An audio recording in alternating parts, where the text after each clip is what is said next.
The X-rays showed a chest cavity with no organs, just packages wrapped in plastic. And Dr. Harrison wasn't a doctor at all.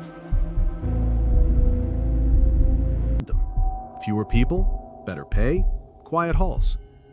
I'd handled everything from gang shootings to construction accidents at 3 a.m. without flinching. That changed on January 19th, 2025 at 1:43 a.m. when I got called to the basement for a portable X-ray. The request came through the system oddly. Usually, it shows the ordering physician, the patient ID, the exact procedure needed. This one just said, Dr. Harrison, room B47, chest series, stat. The old wing. That wing had been closed for renovations since November, but sometimes they used it for overflow when the ER got slammed. Must have been one of those nights. I loaded the portable machine into the service elevator. The thing weighed about 500 pounds, an older GE model that squeaked when you pushed it. The elevator descended slowly, that particular grinding sound that old hospitals have.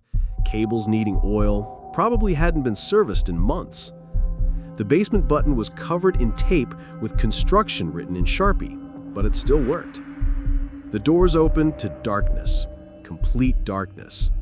I felt for the light switch outside the elevator. Nothing. Then the motion sensors caught me. The lights in the hallway clicked on in sequence, one after another, creating this traveling pool of light that followed me as I pushed the machine forward. Behind me, they'd click off after 30 seconds. I kept looking back, watching the darkness reclaim the space I'd just left. The renovation smell hit me immediately. Fresh paint mixed with something else.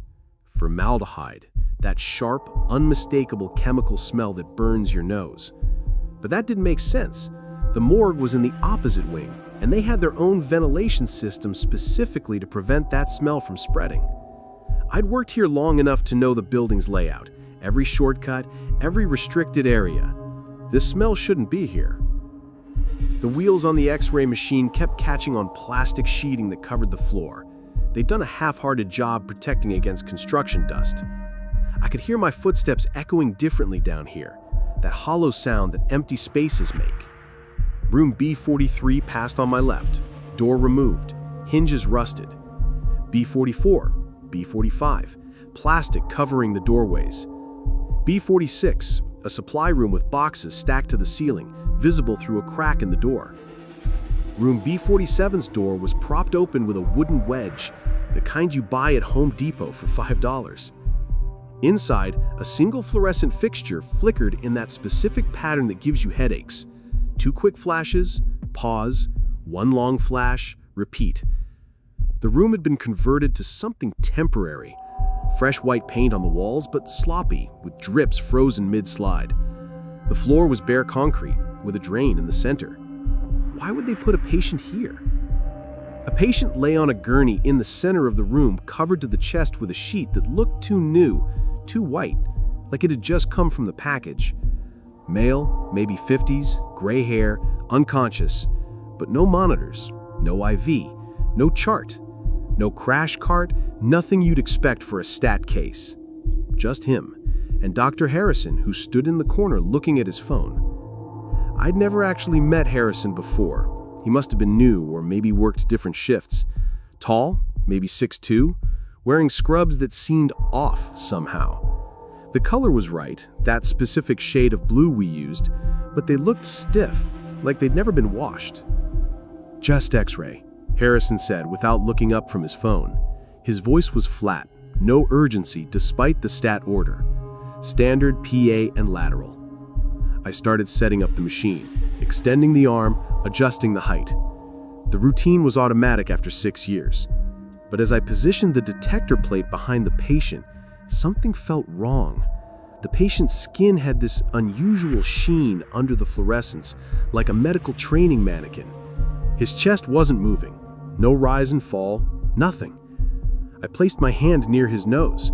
No breath. The skin where I accidentally brushed his shoulder was ice cold. Not cool like someone in shock. Cold like medical specimens. This person wasn't alive. Doctor, I think... Just take The images. Harrison's voice had changed, harder. He still hadn't looked up from his phone, but he'd moved. He was now standing between me and the door. When had he moved? I hadn't heard him. My hands shook as I positioned the equipment. The weight of everything felt wrong, like something dense had been added. The sheet slipped slightly, and I saw medical sutures on the chest. Not regular surgical work, something else. "Is this patient from the medical examiner's office?" I asked, trying to keep my voice steady. "The images, now." Harrison put his phone in his pocket.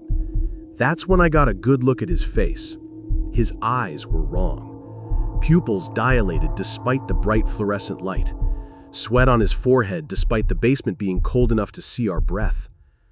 I pretended to adjust the machine settings, but I was really looking at his shoes. Work boots. Heavy ones with composite toes, the kind construction workers wear. Paint splattered on them, fresh paint, white like the walls. No doctor wore those. And his scrubs. Now I saw what was wrong. The logo. It was our old logo from 5 years ago, the one they changed after the merger. These scrubs had come from somewhere else, maybe a donation bin or a thrift store. The X-ray machine beeped, ready. I positioned it for the first shot, my mind racing. This wasn't a doctor. This wasn't a patient. This was something else entirely. "The machine's showing an error code," I lied, pointing at the display. "Error 47. The portable units do this sometimes in the basement. Interference from all the concrete and rebar.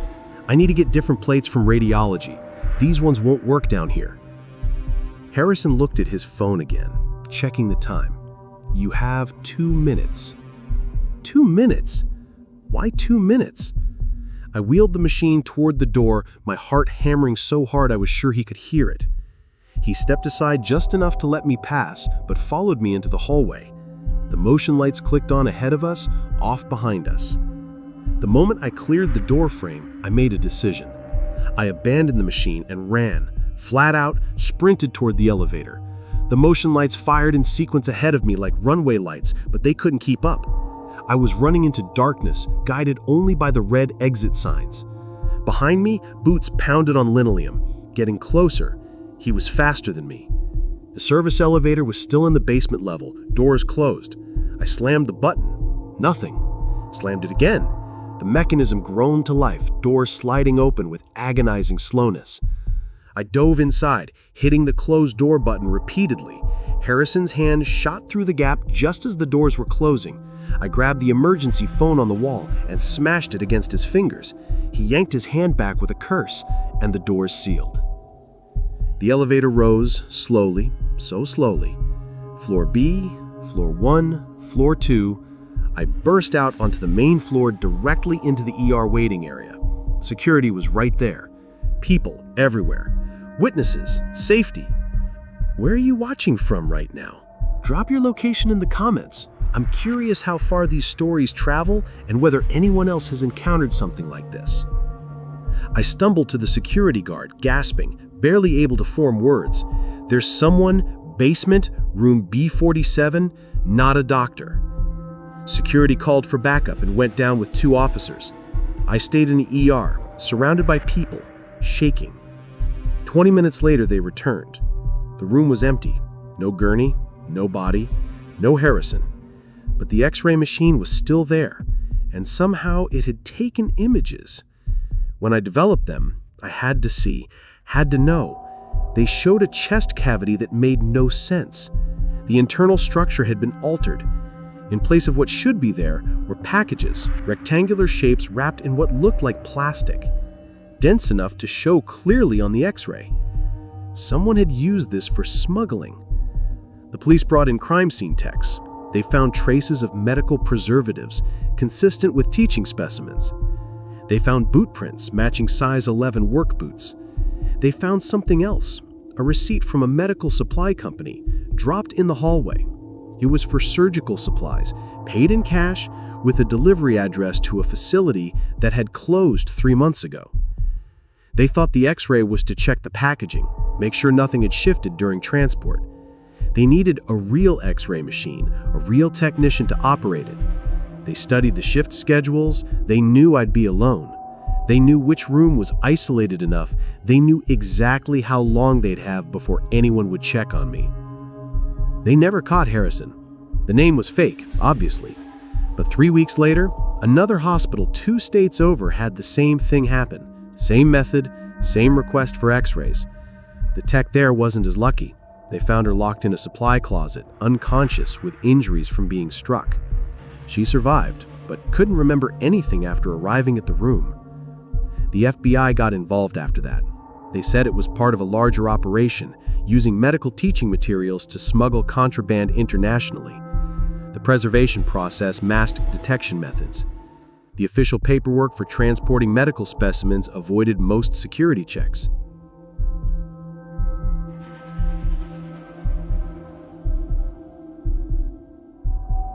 It was sophisticated and frightening. I work day shifts now, only days.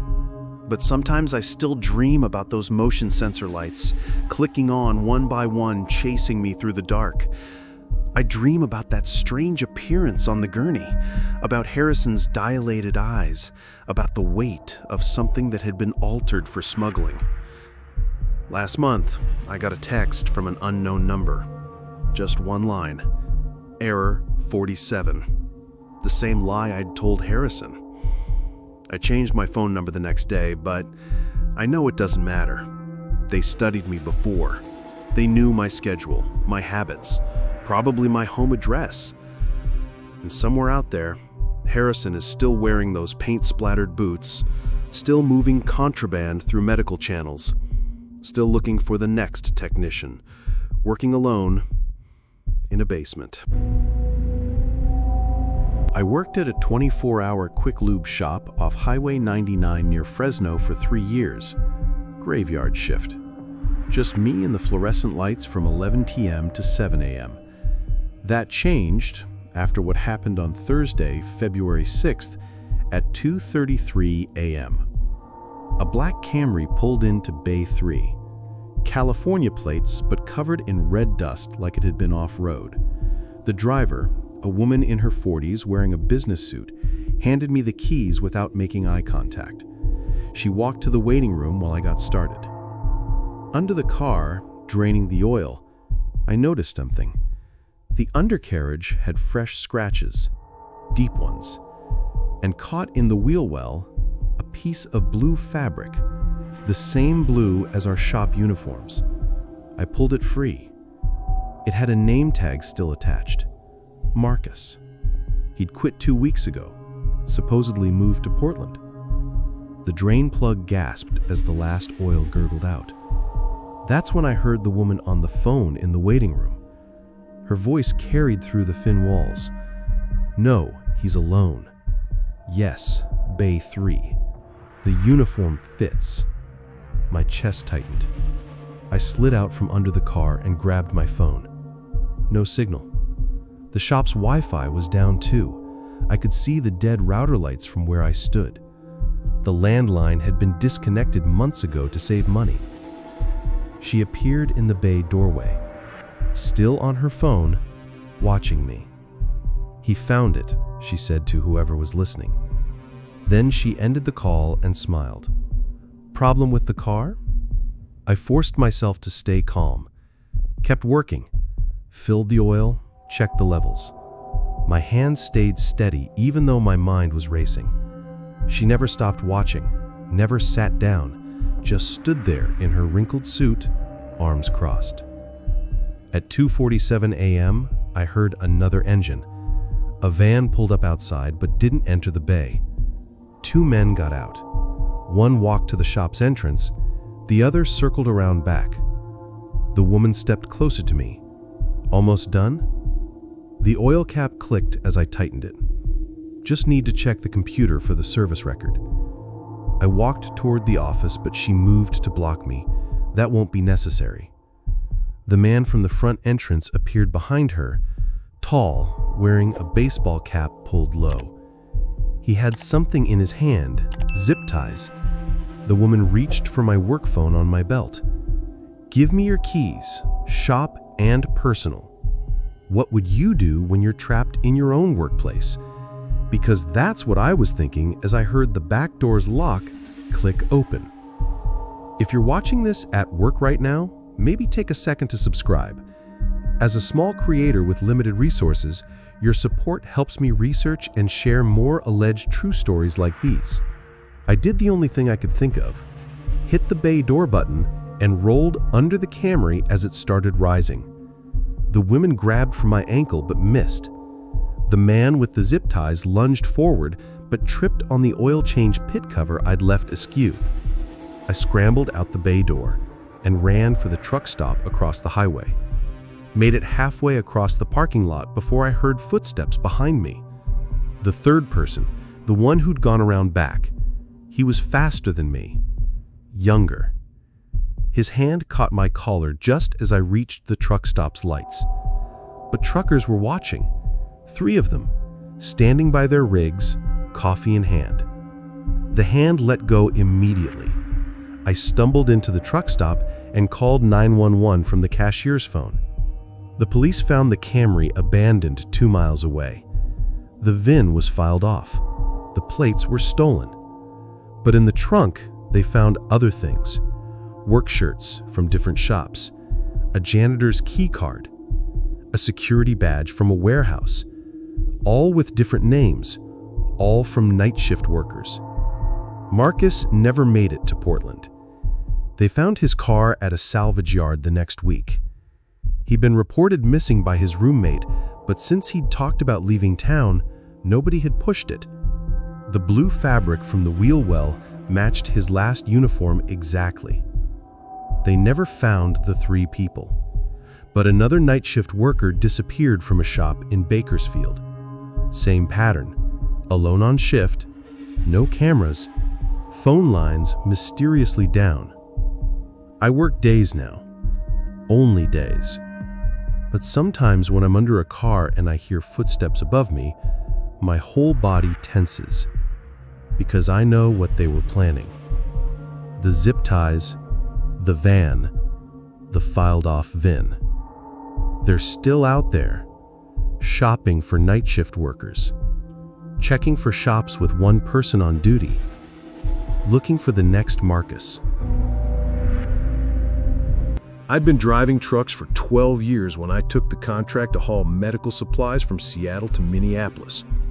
January 15th, 2025. Should have been routine. 3 days there, 3 back. Good money. That was before the way station at milepost 267 in Montana. It was 4:22 a.m. when I pulled in. Middle of nowhere, mountains on both sides. The station looked closed, but the sign flashed, "All trucks must enter." Protocol is protocol. I pulled onto the scale. The weight was wrong. My load was 2,800 pounds heavier than the manifest. I knew because I'd memorized it. You do that when you're hauling medical supplies. Federal regulations and all. The display flashed for me to pull forward to Inspection Bay A. A man in a DOT uniform walked out of the office.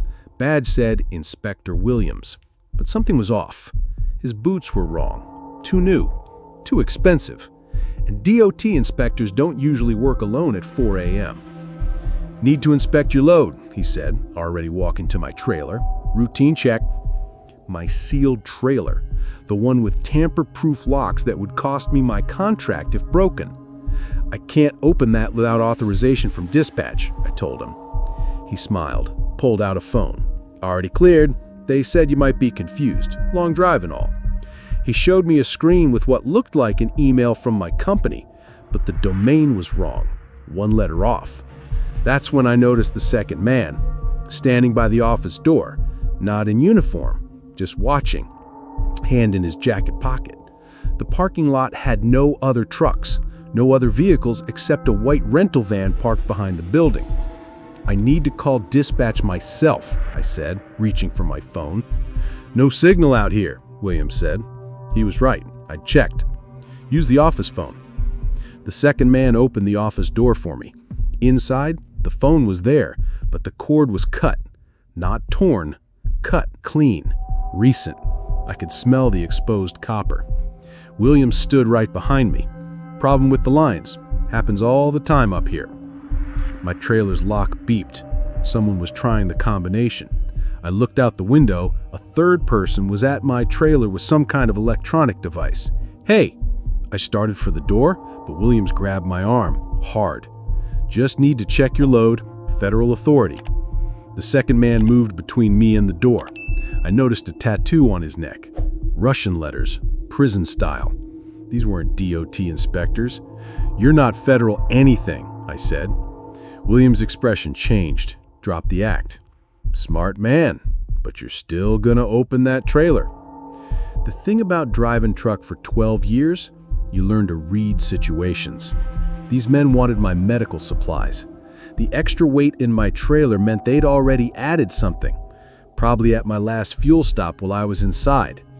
They needed me to open it so it wouldn't look like a robbery, make it seem like I was involved. Sure, I said.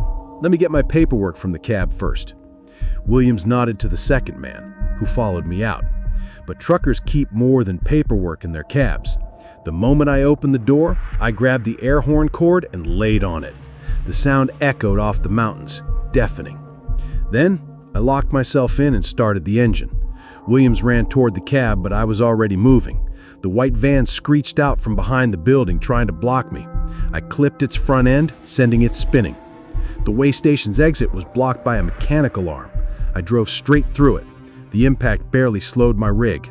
In the mirrors, I saw them scrambling for the van, but I damaged it good. 20 miles down the road, I finally got signal and called 911, then dispatch, then the FBI, because interstate medical supply theft is federal. They told me to keep driving, don't stop until I reach the next city. When they inspected my trailer in Billings, they found a GPS tracker and a secondary lock mechanism attached to mine. Sophisticated stuff. The extra weight? Hidden compartments welded under the trailer packed with something wrapped in plastic. The FBI took everything. I learned later that 3 trucks had been hit that month. All medical supplies, all solo drivers, all at remote way stations. But they'd never had someone fight back before. Usually drivers opened their trailers, got tied up, and the thieves vanished with select high-value supplies. Williams wasn't his real name. They never caught him, but that way station now has real DOT inspectors. 24 hours, never alone. I still drive, still haul medical supplies, but I check my trailer weight at every stop. And when I pass milepost 267, I don't slow down. Not even a little. I monitored servers at Crypto Vault Data Center, one of those unmarked buildings off Highway 85 that you'd never notice unless you knew what to look for. No signs, no windows, just a concrete box surrounded by fence and cameras. Inside, 10,000 servers hummed 24 hours a day, processing cryptocurrency transactions, blockchain validations, smart contracts. Digital money flowing like water through fiber optic cables. My job was simple. Watch screens, check temperatures, respond to alerts, replace failed drives. Graveyard shift, 11 p.m. to 7 a.m. Just me and a building the size of a football field, surrounded by machines worth more than I'd make in a lifetime. The white noise from the cooling systems was so loud I had to wear protective headphones. Some nights I'd go the entire shift without hearing another human voice. That was fine by me. I liked the solitude, the routine, the blinking lights that made patterns in the dark. February 11th, 2025 started like any other shift. Badge in at 10:47 p.m., coffee from the break room, check the logs from day shift. Nothing unusual. A few drives predicted to fail within the week, temperature spike in row J that maintenance would handle tomorrow. Typical stuff. At 12:33 a.m., I noticed something odd on my monitoring screen. Server rack 7G was running hot. Not critical, but climbing. 87 degrees, 89, 91. The cooling for that section should have kicked in automatically at 85. I grabbed my tablet and headed out to check. The facility was massive, with racks arranged in perfect rows like a digital cemetery. The overhead lights were motion-activated to save power. They lit up in sequence as I walked, creating a pool of light that followed me through the darkness. Behind me, they'd shut off after 60 seconds, leaving blackness in my wake. The server fans created white noise so intense it was like standing inside a waterfall. Even with the protective headphones, the sound penetrated everything, made your bones vibrate. That's why I didn't hear them at first, why I didn't know I wasn't alone until it was almost too late. Rack 7G looked normal from the outside. The temperature sensor on my tablet showed it reading fine locally, 72 degrees, perfect. A sensor malfunction back at the monitoring station maybe. I made a note to have maintenance check it in the morning. I was turning to head back when I saw them. Wet footprints on the sealed floor. The floor in a data center is raised, with cables running underneath, and it's sealed with a special coating to prevent static. It's cleaned every night after my shift starts. These prints were fresh, still glistening.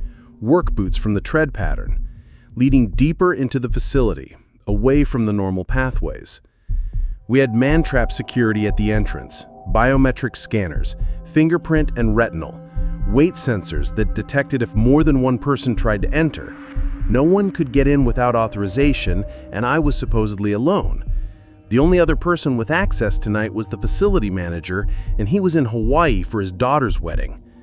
I pulled out my phone to call the supervisor. No signal. The servers interfered with cell reception, but we had emergency landlines every 50 yards. Bright red phones that connected directly to security and 911. I reached the nearest one, lifted the handset, dead. Not even static. I followed the cord to the wall box. It had been cut clean through with wire cutters. The exposed copper was still shiny, meaning it had been done recently, maybe in the last hour. My mouth dried. I started backing toward the exit, but then the lights started going out. Not all at once, in sequence, like someone was walking through the sensors in reverse, creating an advancing wall of darkness. Row by row, the darkness crept toward me. I could hear footsteps now, even over the server noise. Multiple sets, converging from different rows.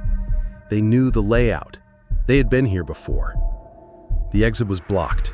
3 people in black, faces covered with balaclavas, holding aluminum bats. They weren't here to steal servers. You can't just walk out with those. They wanted something else, something that required me. "Your access card," one said. Female voice, muffled by the mask, but clear enough. And the emergency shutdown codes. The emergency shutdown would kill power to everything. Every transaction in progress, every blockchain validation, every smart contract execution. Gone. The financial damage would be in the hundreds of millions. Some smaller companies whose data was hosted here would never recover. It would go global news. "I don't have those codes," I lied. "February rotation. You're the only one here who can do it. We know the protocol." She pulled out a phone, showed me a document. It was our internal security manual, the one that was supposed to be classified. "You have them memorized, never written down, changed monthly. You're this month's fail-safe." They'd done their homework. Someone inside had fed them everything. I did have the codes. 8 digits that could bring down the entire operation if the cooling system catastrophically failed and threatened to destroy the hardware. I was the human circuit breaker. One of the men stepped forward, bat raised. "We can do this easy or hard. Either way, we get what we want." That's when I did the only thing I could think of. The wall next to me had an emergency fire suppression handle under glass. I smashed my elbow through it and yanked down hard. The halon gas system activated instantly. Alarm screamed at 130 decibels.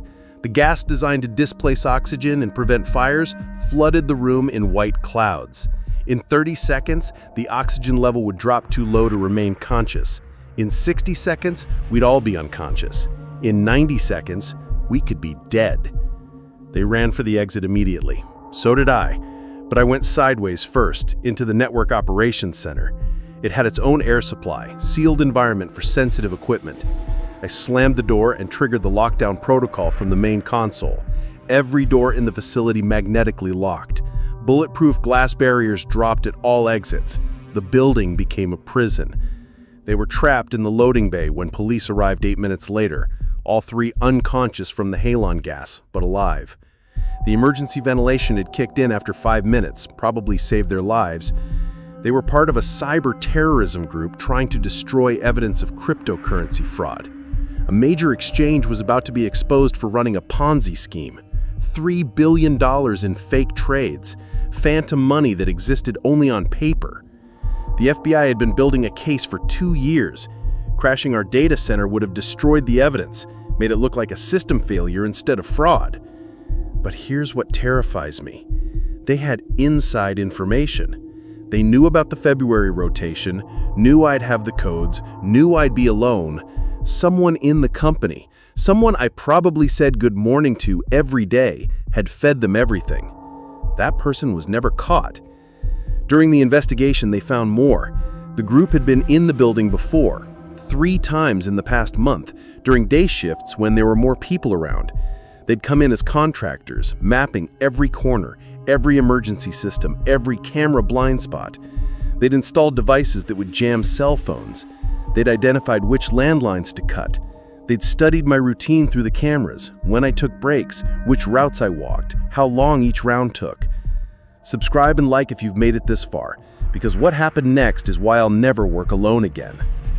I testified at the trial behind a screen, voice modulated for protection, but they saw my face that night.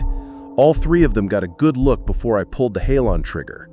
The woman who spoke, who knew about the codes, she got minimum security. White-collar crime, they called it, even though they came with bats. She'll be out in 3 years, less with good behavior. The other 2 got 5 to 7. But here's what the FBI didn't tell the media. These 3 were just the muscle. The real organizers were never there, never got their hands dirty. They're still out there, probably planning the next attack on the next data center with the next inside source. I still work in IT, but never alone, never nights. I'm at a different company now, one that requires 2 people on every shift, no exceptions.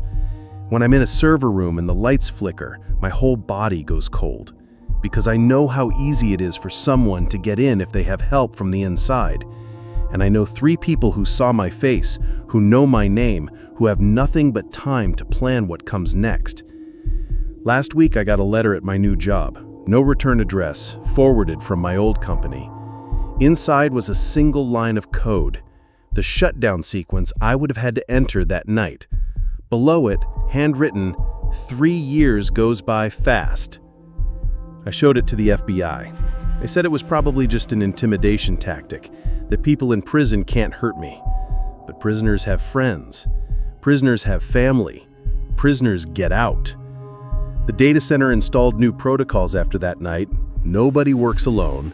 The shutdown codes now require 2 people entering different codes simultaneously from different locations. They spent $2 million on security upgrades, but they still haven't found the inside source, the one who gave the group our manual, our schedules, my name. Sometimes I wonder if they're still there, badging in every morning, watching the new security measures, taking notes, waiting for the next group that needs an inside edge.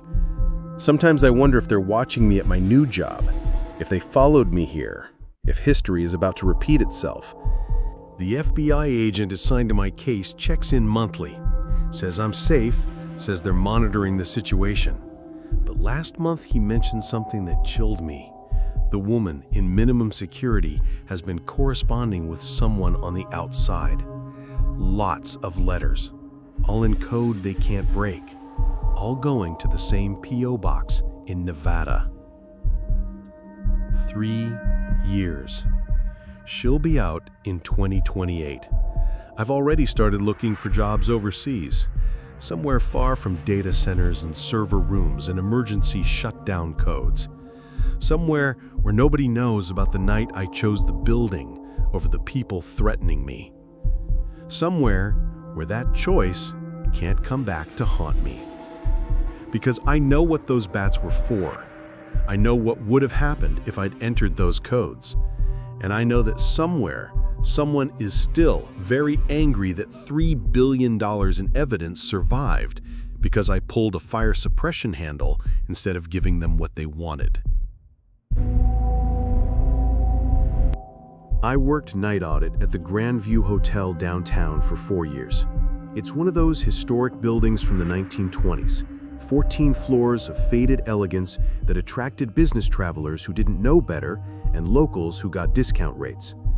My shift was 11 p.m. to 7 a.m., checking in late arrivals, balancing the books, and walking the floors every 2 hours to check for noise complaints or maintenance issues. January 31st, 2025 started like any other shift. I clocked in at 10:54 p.m., got the handoff from evening shift, settled in behind the marble front desk with my coffee and the night's paperwork. The hotel had 186 rooms, but we were only at 30% occupancy, typical for a Tuesday in winter. Most guests were already in their rooms by the time I started. At 12:47 a.m., I got a call from room 714. When I answered, there was silence, then breathing, then a woman's voice, barely a whisper. "Someone's in my room." "Ma'am, are you saying someone broke into your room?" I was already reaching for the phone to call 911. "No," she whispered. "I mean, someone was already here, hiding in the closet. I heard them when I was falling asleep. They're still in there."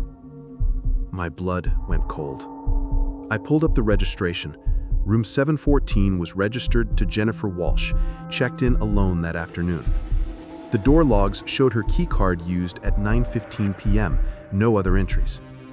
"Ma'am, I'm calling the police right now. Can you get to the door safely?" "I'm in the bathroom," she breathed. "Door locked, but the closet is between me and the exit. I can hear them breathing, moving around in there." I called 911 on the other line while keeping her on the hotel phone. The dispatcher said units were 8 minutes out. 8 minutes is a lifetime when someone's trapped. I made a decision that went against every protocol. I grabbed the master key card and the baseball bat we kept behind the desk, then headed for the elevator. "Ma'am, I'm coming up. Stay on the line. Keep the bathroom door locked." The elevator seemed to take forever. 4th floor, 5th, 6th. Each ding echoed in the empty shaft. When I reached the 7th floor, the hallway was dead silent.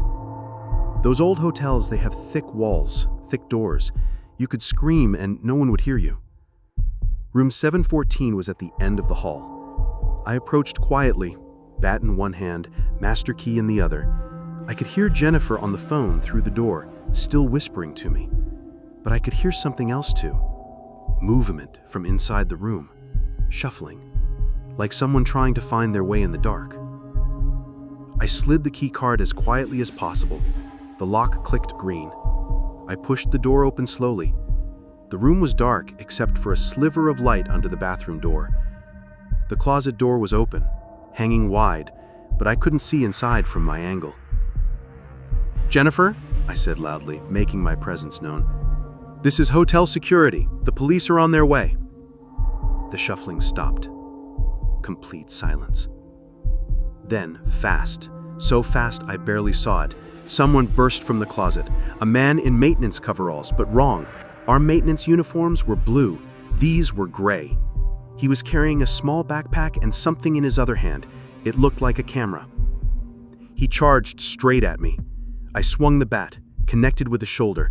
He spun but didn't go down, crashed past me into the hallway. I chased him to the stairwell, but he was already 2 flights down by the time I got there, his footsteps echoing up the concrete shaft. I went back to 714. Jennifer came out of the bathroom, shaking, still in her business clothes like she'd been too scared to change. She was holding her phone, recording everything. Smart woman. The police arrived 4 minutes later. They found the man set up in the closet, a blanket, water bottles, energy bars, and worst of all, a small camera that had been positioned to see the bed through the crack under the closet door. He'd been living in there. The door logs showed Jennifer's room had been vacant for 3 days before she checked in. He'd been there the whole time. Where are you watching from? Comment your city below. I wonder if anyone else has experienced something like this in hotels. They reviewed our security footage with new eyes. Over the past week, they found him on camera 4 times, always in maintenance-style coveralls, always with a passkey that shouldn't have worked, but did. He knew which cameras to avoid, which rooms were vacant, how to move through the hotel like a ghost. He'd been living in vacant rooms for at least 2 weeks, possibly longer. The investigation revealed something worse. He wasn't just hiding. He was hunting. The backpack contained zip ties, a knife, and a bottle of chloroform. He had a notebook with room numbers, checkout times, and notes about guests. Single women were marked with stars. Jennifer had 3 stars next to her name. They caught him 2 days later at another hotel 6 blocks away, trying the same thing.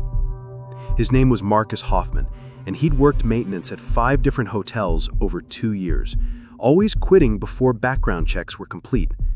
He'd kept copies of master keys from each one. He knew the systems, the schedules, the blind spots. But here's what keeps me up at night. He had a partner. The police found text messages on his phone, someone giving him information about reservations, about which guests were alone, about when I'd do my rounds, someone who had access to our booking system. They never found out who. I quit 3 weeks later. I work at a call center now, day shift, never alone. But sometimes I think about all those nights I walked those empty hallways, checking doors, not knowing someone was living in the walls of the hotel, watching me through peepholes, learning my routine, waiting for the right moment that thankfully never came. The hotel installed new locks, new cameras, new procedures. They check every vacant room twice a day now. But Jennifer Walsh, she sued them for millions, and she won. Because it turns out Marcus Hoffman wasn't the first. There have been complaints about things moved in rooms, strange noises from vacant floors, the feeling of being watched. Management had ignored them all. I still have nightmares about that closet door hanging open, about what would have happened if Jennifer hadn't heard him, if she'd fallen fully asleep, if he'd made his move. I dream about all the other nights, all the other rooms, all the other women who maybe heard something but convinced themselves it was nothing. Last month I got a LinkedIn message from an account with no picture. It said, "You swing pretty hard for a night auditor. See you around." I reported it, but the account was already deleted.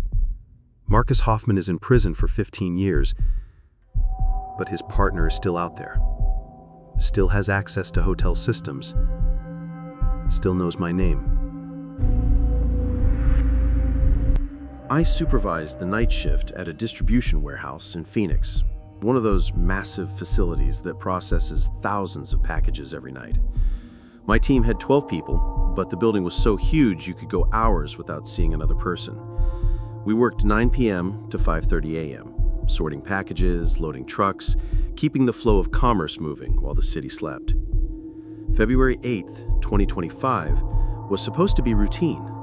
I'd been there 3 years, knew every corner of that 400,000 square foot maze. The warehouse was divided into zones: receiving, sorting, shipping, returns.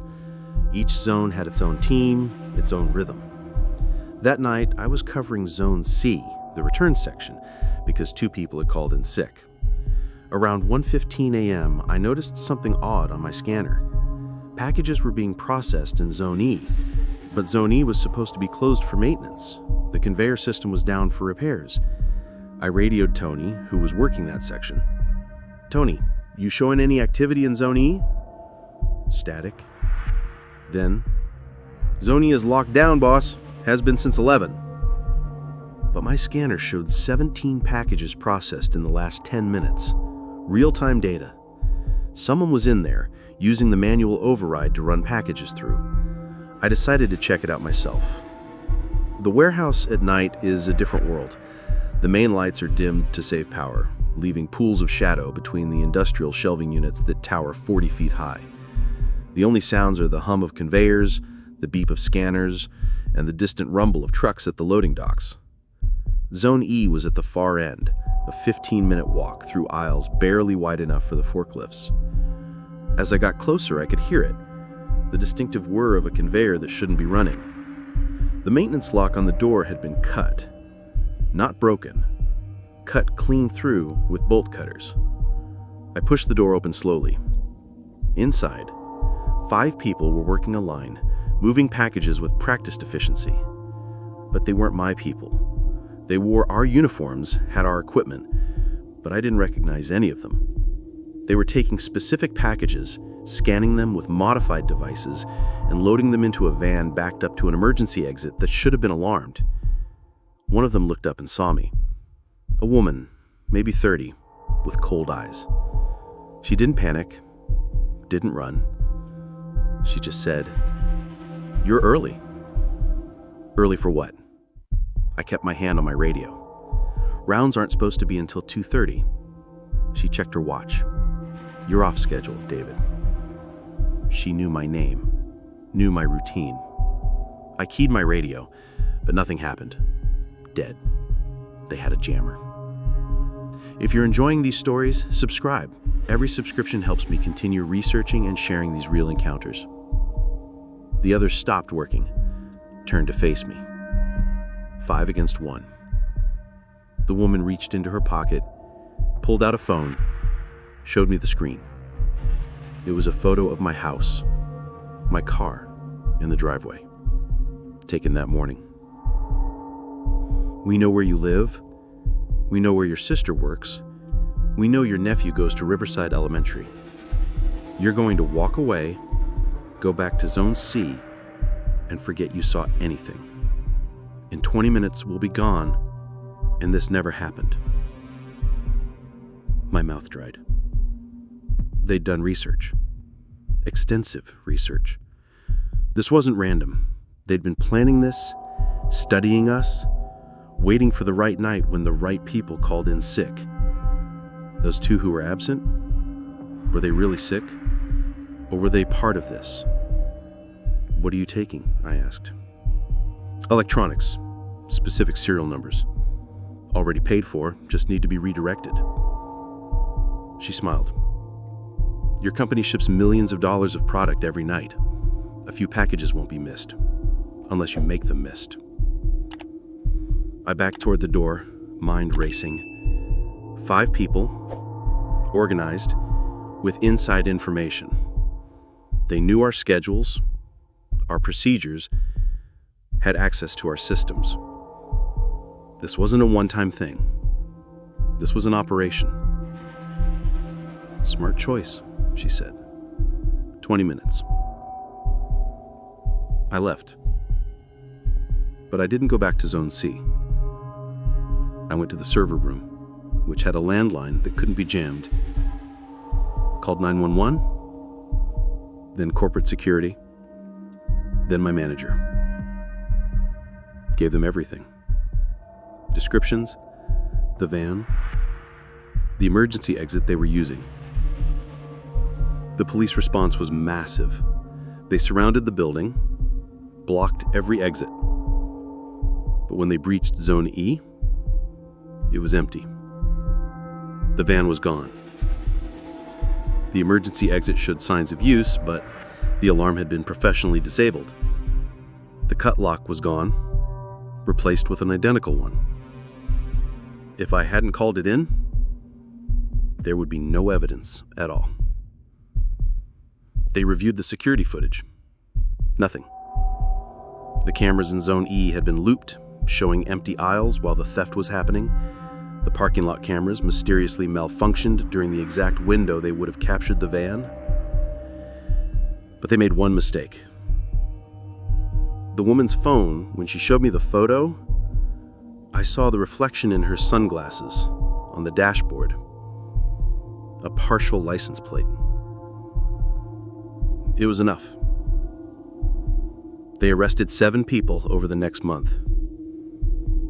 It was a ring that had been operating for 2 years, stealing specific high-value items to order.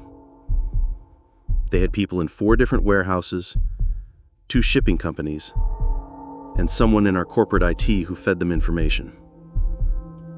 The woman was Sarah Chen, former logistics manager who'd been fired 3 years ago for suspected theft they couldn't prove. The investigation revealed they'd stolen over $3 million in merchandise. But here's what haunts me. They knew everything about me, about my family. During the trial, it came out that they had files on every night shift supervisor at every warehouse they targeted. Addresses, family members, daily routines, weaknesses. I was marked as family-oriented, likely to comply under threat to relatives. I still work there, but everything's different now. We have armed security, mandatory pair protocols, panic buttons. But sometimes when I'm in those dark aisles at 2 a.m. and hear a conveyor start unexpectedly, my heart stops. Because they proved how easy it was to infiltrate us, to use our own systems against us. Last week, a new hire asked me why we have so many security measures for a warehouse. I told him about that night. He laughed, said I was paranoid. But he's never been shown a photo of his own house by someone who shouldn't even exist in the building. He's never had to choose between his family's safety and doing the right thing. The 7 they arrested, they're serving 3 to 5 years. They'll be out soon. And Sarah Chen? She smiled at me during the trial, mouthed the words, "You're still early." I don't know what she meant. I don't want to know. I dealt cards at the Silver Creek Casino, graveyard shift, midnight to 8 a.m., when the desperate and the drunk made their worst decisions. The casino never closed, never slept, just churned through money and misery 24/7. I'd been there 6 years, seen everything from million-dollar wins to people betting their wedding rings, but nothing prepared me for what happened on February 14th, 2025. Valentine's night was always rough. Lonely people, angry people, people trying to forget. I was working blackjack at table 7, the high limit section, where minimum bets started at $500. It was 3:33 a.m. when she sat down. Young, maybe 25, designer dress, designer heels, designer handbag. But her eyes were wrong. Pupils dilated, movements too sharp, like she was running on pure adrenaline. She laid down $10,000 in cash, all hundreds, some of them spotted with what looked like dried blood. "Ma'am, I need to call the pit boss for this amount," I said, following protocol. "Just deal," she said. Her voice was steady, but her hands shook as she stacked her chips. The pit boss, Marcus, came over, did the usual verification. The bills were real. The woman had ID, Lisa Morrison from Seattle. Everything checked out.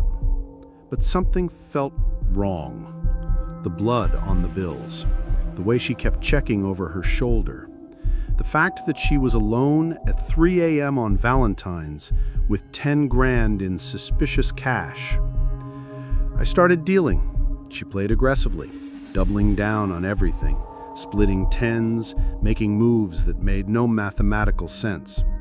She wasn't trying to win. She was trying to lose, fast. Within 20 minutes, she was down to $2,000. That's when I noticed them. 3 men had entered the casino floor, separately, but were slowly converging on our table. They weren't playing, weren't drinking, just walking the floor in a pattern that kept table 7 in sight at all times. One of them had a tattoo on his neck, Russian letters. Lisa noticed them too. Her face went white. She pushed all her remaining chips forward, all in. I dealt the cards. She had 20. I had showing a 6. By all logic, she should stand. Instead, she said, "Hit me." "Ma'am, you have 20. Hit me." She was almost screaming. I gave her a card. Queen. Bust. She lost everything. But instead of being upset, she looked relieved. She stood up, grabbed her empty purse, and walked quickly toward the restroom. The three men followed. As a small channel with limited resources, I really appreciate every like and subscribe. It genuinely encourages me to keep going and helps the YouTube algorithm understand you want more of these true stories. I called security immediately, told them we had a potential situation developing. They were already aware. Turns out Lisa Morrison had triggered multiple alerts. The cash she'd used had serial numbers flagged in a robbery from a Seattle bank 6 hours earlier. She wasn't a robber. She was a teller who'd been forced to empty her drawer. Security intercepted the men before they reached the restroom, but they had done nothing illegal, just walking the casino floor. They had no weapons, no warrants, nothing security could act on. But their presence was enough. Lisa Morrison refused to leave the restroom for 2 hours until police arrived. The story she told was terrifying.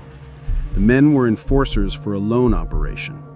Her boyfriend owed them $50,000. They'd kidnapped her from her apartment, driven her to her bank, forced her to steal the money. But she knew once she gave it to them, she was a witness, a liability. So she'd convinced them she could triple it at the casino. She knew a dealer, she said, knew a system. There was no system. She was trying to lose it all, fast, in a public place with cameras everywhere. Make it impossible for them to get the money back. Make herself worthless to them. She'd rather face prison for theft than whatever they had planned. But here's the thing that still haunts me. I wasn't random. She asked for table 7 specifically. Asked for the dealer with the eagle tattoo on his wrist. That's me. But I'd never seen her before in my life. When police asked her why, she said someone told her I was safe. Someone who knew the casino, knew the dealers, knew who would help and who would look the other way. We reviewed 6 months of footage. Lisa Morrison had never been to our casino before, but her boyfriend had, dozens of times, and he always played at table 7 when I was dealing. He'd been studying me, learning my patterns, my tells. He'd marked me as someone who would notice something wrong and act on it. The boyfriend was found 3 days later in the desert.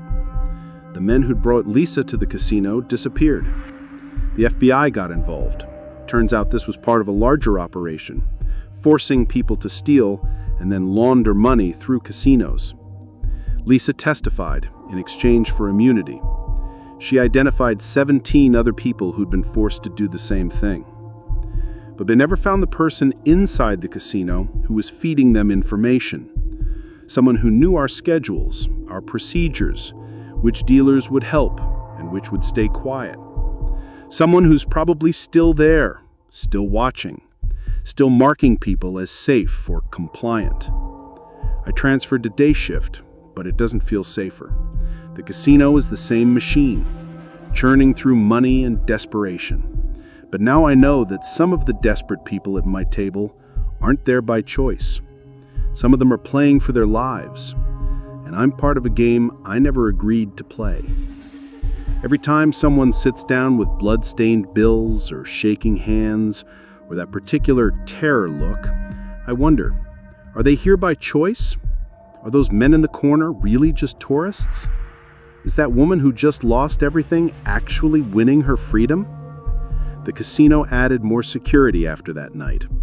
But security can't see what they can't see. And the real game, the one being played with people's lives, that happens in the shadows between the bright lights and ringing slots. That game never stops. I loaded cargo at Portland International Airport graveyard shift on the freight side where passenger planes never go. Just massive cargo jets flying coffins full of packages and pallets coming and going all night long. The job was simple. Drive the loader, position containers, secure everything according to manifest. I'd done it for 8 years without incident until February 22nd, 2025. It was 2:45 a.m. when Flight 447 from Vancouver landed. Nothing special about it. Regular cargo run, mostly electronics and auto parts, according to the manifest. But when I opened the cargo hold, I heard something that shouldn't be there. Breathing. Human breathing. I froze, listening. It was coming from behind a container marked Automotive Parts Fragile. I called my supervisor, Rick, on the radio. "Hey Rick, need you at Bay 7, got a situation." He arrived within minutes with airport security. We carefully moved the container. Behind it, we found them. 6 people, crammed into a hidden compartment that shouldn't exist. They were conscious, but barely, suffering from hypothermia and lack of oxygen. The cargo hold was pressurized, but not heated. At 35,000 feet, the temperature had dropped to -40. Security called for medical immediately. As paramedics treated them, one of them, a young man, maybe 19, grabbed my arm. His lips were blue, voice barely a whisper. "They said it would be safe. Paid 30,000. They said you would know." "Who said I would know?" I asked. He passed out before answering. The investigation was immediate and intensive. Homeland Security, FBI, airport police, everyone descended on Bay 7. The compartment was professionally built, hidden behind false panels that looked identical to real container walls. This wasn't amateur work. Someone with intimate knowledge of aircraft cargo systems had designed this. The manifest was perfect, all paperwork in order. The container had been loaded in Vancouver by certified personnel, everything tracked, except for one detail. The weight was off by 400 pounds. Someone had altered the documentation to account for the extra human weight. The 6 people were all Chinese nationals who'd paid enormous sums to be smuggled into the U.S. They'd been told the compartment was heated, safe, that someone at the destination would extract them before official unloading. That someone was supposed to be me. They showed me photos of the handler in Vancouver who'd loaded them. I didn't recognize him, but in one photo in the background was someone I did recognize, Tom Briggs, who trained me 8 years ago. Tom, who'd retired to Vancouver 2 years back. Tom, who still had friends throughout the cargo network. They arrested Tom 3 days later. He broke immediately, gave up the entire network. 15 people across 6 airports, moving humans like packages for $30,000 each. They'd been doing it for 3 years. Hundreds of people, maybe thousands. Some made it, some didn't. They found records of 17 flights where the cargo had died in transit. But here's what terrifies me. I was marked as the Portland receiver. Had been for 2 years. Every smuggled person who came through Portland was supposed to be extracted by me. Tom had designated me without my knowledge, told the network I was compliant, paid off.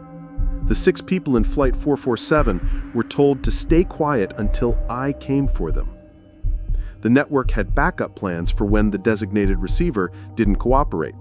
Usually, the cargo would die, be discovered later, and the receiver would be framed as the inside man who got cold feet. I had been one discovery away from being arrested as a human trafficker. They found evidence on my locker, $50,000 in cash hidden behind a false panel I didn't know existed. They found emails on a server sent from an IP address spoofed to look like mine, discussing payments and shipments. If those 6 people had died, if I hadn't heard that breathing, I would be in federal prison right now. The investigation cleared me, but the damage was done. My coworkers looked at me differently. How could someone be marked as a trafficker for 2 years without knowing? How could money be hidden in my locker without my knowledge? Some believed I was innocent, some didn't. I work at a different job now, nowhere near airports or shipping. But sometimes, I think about all those flights over 2 years. All those cargo holds I opened, never knowing to check behind containers. How many people were there, staying quiet, waiting for me to save them? How many died, waiting for help that never came because I didn't know they existed? Tom Briggs got 25 years. The others got various sentences. But they estimate the network was only about 30% discovered. The rest scattered, went dark, are probably rebuilding somewhere else, with new routes, new receivers, new people marked without their knowledge. Last month, I got a package at my new job. No return address. Inside was a manifest from a flight I'd unloaded 3 years ago. One container was circled in red. Below it, someone had written, "You were supposed to check. They waited for you." I don't know if it's real. I don't know if people died because I didn't know to look. But every night, I dream about cargo holds and hidden breathing, about people freezing at 35,000 feet, waiting for someone who doesn't know they exist.